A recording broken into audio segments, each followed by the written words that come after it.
सुचरिता जी, बोलिए बोलिए बोलिए।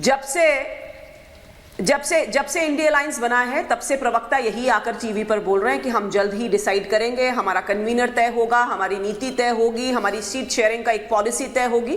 आप देख लीजिए पिछले 4-5 महीनों से लगातार आकर वही बात, और अभिषेक जी ने और संजय जी ने भी वही बातें कही।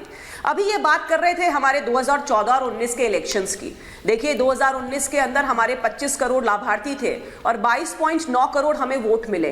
2024 का इलेक्शन आते आते हमारे लाभार्थियों की संख्या 35 करोड़ होगी। इस बात का अंदाजा संजय जी आप लगा सकते हैं कि जैसे 14 के अंदर 31% से हम 2019 में 37% पर आए, हम आगे बढ़ के आप देखिएगा 50% से ऊपर तक की भी हमारी जो है वो पहुंच लोगों तक। लाभार्थी क्या है जरा समझा दीजिए मुझे। 2014 से पहले का समय देखिए, और मैं हर विषय पे डिस्कस करने को तैयार हूं। संजय जी बात सुन लीजिए, हर विषय पे डिस्कस करने को तैयार हूं। हम तो कह रहे हैं कि हम जब लोकसभा चुनाव में जाएंगे तो अपनी रिपोर्ट कार्ड के माध्यम से जाएंगे, जो हमने ग्राउंड लेवल पे काम किया है। अभी भी विकसित भारत संकल्प यात्रा के द्वारा हम लोग लोगों तक पहुंच रहे हैं। आप देखिए सरकारी पूरा इंफ्रास्ट्रक्चर कैसे आम जन तक, अंतिम छोर तक खड़े व्यक्ति तक सरकारी लाभ पहुंचा सकता है, इस बात को सुनिश्चित करना प्रधानमंत्री जी ने किया है। 5 किलो राशन आप पहुंचा रही हैं, उसे लाभार्थी की। अच्छा मैं एक चीज पूछना चाह रही हूँ।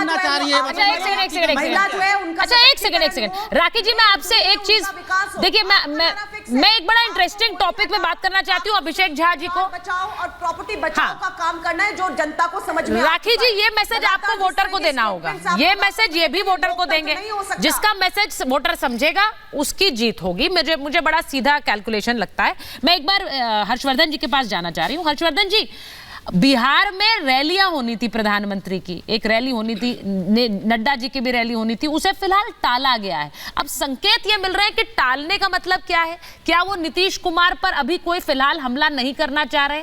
क्या ऐसा आभास हो रहा है कि कुछ पाला पलट सकता है एक बार फिर से?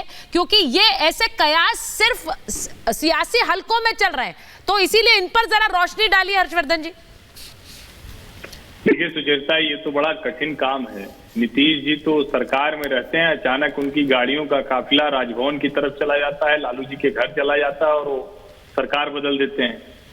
कहीं और रहते हैं, कहीं और चले जाते हैं, तो ये कठिन है। लेकिन इसका एक दूसरा मतलब ये जरूर है कि भारतीय जनता पार्टी के साथ वो फिर जा सकते हैं, ये संभावना उन्होंने खोल रखी है। और जब वो संयोजक बनने से मना करते हैं और इधर मोदी जी और नड्डा जी की रैली रद्द हो जाती है, तो इसको भी लोग जोड़ कर देख रहे हैं। जो पटना में वहां सत्ता के गलियारों में लोग चर्चा करते हैं कि क्या ये भी संभव है क्या।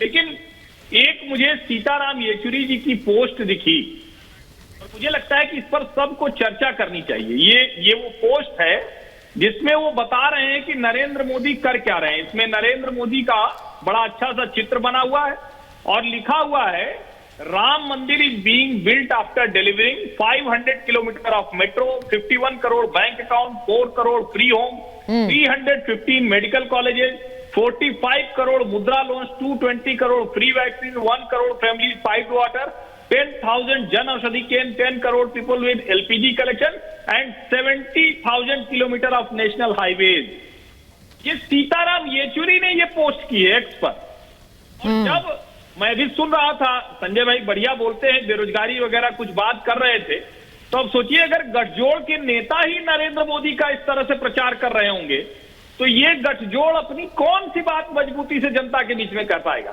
तो एक तरफ तो इनके गठजोड़ के साथी नीतीश जी चले जाएंगे क्या, पाला बदल लेंगे क्या, नाराज है क्या, ममता बनर्जी उनके पास समय नहीं है, उद्धव जी उनके पास समय नहीं है, अखिलेश यादव उनके पास समय नहीं है, और दूसरी तरफ सीताराम येचुरी खुद ही बता रहे हैं कि नरेंद्र मोदी राम मंदिर क्या क्या करने के बाद बना रहे हैं। आप इसी से समझ लीजिए कि इस गठजोड़ के भीतर आपस में नेताओं में बातचीत भी होती है, कोई योजना भी बनती है या नहीं बनती।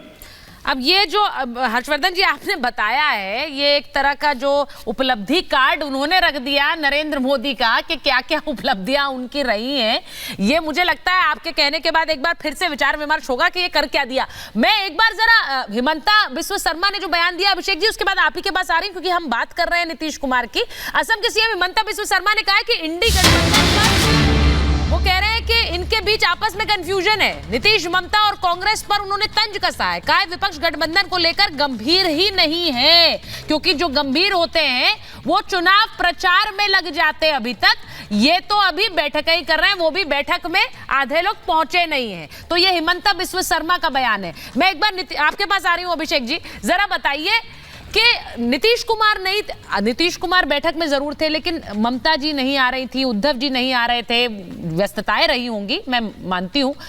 ऐसे में अखिलेश जी नहीं आ रहे थे, तो बैठक नहीं सुचरिता, इससे बड़ी कौन सी व्यवस्था हो? एग्जैक्टली मैं यही कह रही हूं। तो बैठक किसी और दिन बुला लेते, शाम को बुला लेते, अगले दिन। सॉरी, तो वर्चुअल मीटिंग थी, वर्चुअल मीटिंग में तो किसी को आना भी नहीं था, आधा घंटे का समय निकाला जा सकता था। ये दरारें हैं कि नहीं है अभिषेक जी?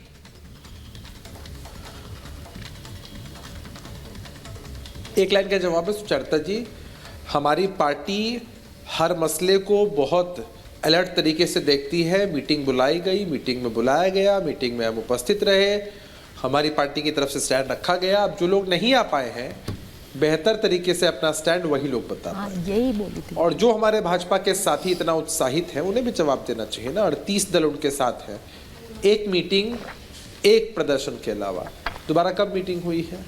25 ऐसे दल जिनके पास सांसद तक नहीं है, बहुत सारे ऐसे दल जिनके नाम तक में कंफ्यूजन है, जो रजिस्टर्ड भी नहीं, वो नहीं आ पाते, कोई चर्चा नहीं होती है। अरे भाई, हमें बुलाया गया, हम आए, और बैठकों का दौर चल रहा है। हम उम्मीद करते हैं आगे भी बहुत शॉर्ट नोटिस पर बैठक होगी, और ये भी उम्मीद करते हैं कि समन्वय जल्दी बनेगा। जो बड़ा नेता होगा उसी पर चर्चा होगी।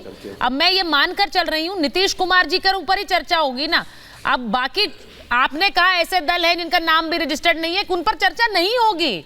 आप ये स्वाभाविक है कि नीतीश जी पर चर्चा होगी, स्वाभाविक है कि वो संयोजक पद से अगर नहीं बनना चाहेंगे तो इस पर मीडिया चर्चा करेगी, और ना करे तो उस दिन समझ लीजिएगा कि कुछ गड़बड़ है। क्योंकि आपके नेता लगातार इस गठबंधन को बनाने में खड़े रहे हैं। जीतन राम मांझी उन पर तंज कस रहे हैं, वो कह रहे हैं कि वो नेता राजा बनने आए थे, अगर आप सेनापति बना दोगे तो वो खुश थोड़े ही होंगे। ऐसा है क्या? अरे ऐसा, नीतीश कुमार जी किसी पद को सुशोभित करते हैं, कोई पद नीतीश कुमार जी को सुशोभित नहीं करता है। और जीतन राम मांझी जी की अपनी मजबूरी आप समझ सकते हैं। खुद जीतन राम मांझी जी को मुख्यमंत्री नीतीश कुमार जी ने बनाया है, वो अपने पॉलिटिकल एजेंडा एंगल के हिसाब से बोल रहे हैं। नीतीश जी की कोई व्यक्तिगत महत्वाकांक्षा नहीं है, साफ कर दिया है उन्होंने। अब उसके इतर कोई कुछ भी कहे, ये उनका मंतव्य हो सकता है, हम उन्हें रोक नहीं सकते हैं।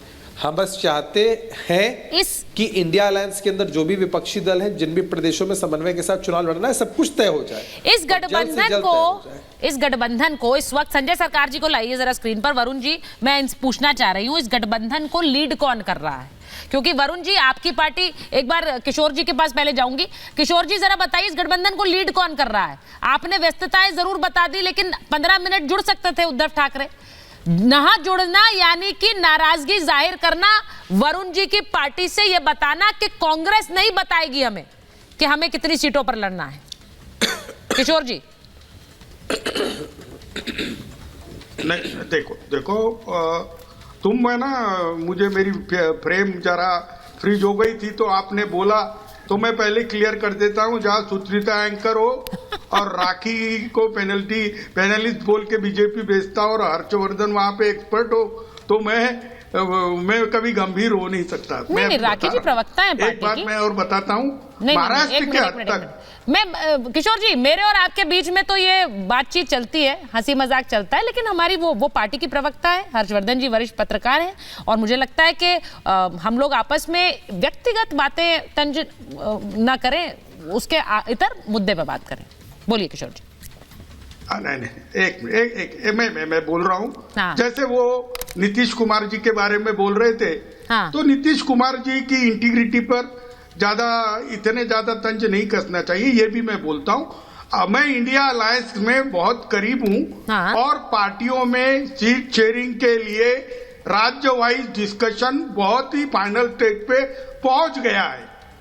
और आप ये जो सोच रही है कि इधर प्राण प्रतिष्ठा हो रही है और इंडिया अलायंस के इधर प्राण निकल जाएंगे, ये डायलॉग मुझे बहुत अच्छा लग रहा है कि तुमको हमारे प्राण की इतनी चिंता है, लेकिन मैं अभी बता रहा हूं, मैं ये सिर्फ सवाल पूछ रही हूँ, महाराष्ट्र के अंदर मैं ये सवाल पूछ रही हूँ। देखिए मुझे बड़ा अच्छा लगा किशोर जी, आपको जो लगा, मैं ये पूछ रही हूँ कि ये कहीं हो ना जाए, क्योंकि आपको तो नरेंद्र मोदी को हराना है 24 में, वो वहां रैलियां शुरू कर चुके हैं, वो अपना प्रचार भी पार्टी शुरू कर चुकी है, यहाँ सीट शेयरिंग नहीं हो रही है। चलिए आप कह रहे हैं अयोध्या से कर रहे हैं, पर आप मान रहे हैं ना कि वो कर रहे हैं, अयोध्या से कर रहे हैं, वो कह रहे हैं अयोध्या भी प्रचार है, ठीक है।